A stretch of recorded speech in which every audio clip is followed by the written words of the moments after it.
Hi guys, this is the Arm& Hammer fridge packs, and I buy them by the case because they're one of those products I use every single month.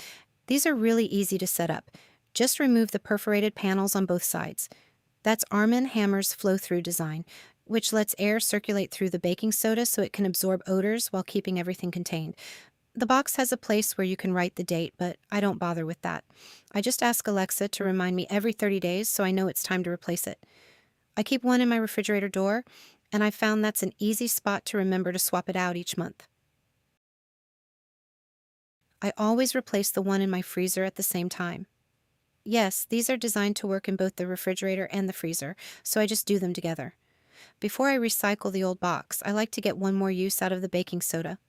I'll pour some down my kitchen drain, and then I'll use some in the bathroom sink too. I even save a little for the bathtub after I clean it. It's a simple way to make sure none of it goes to waste.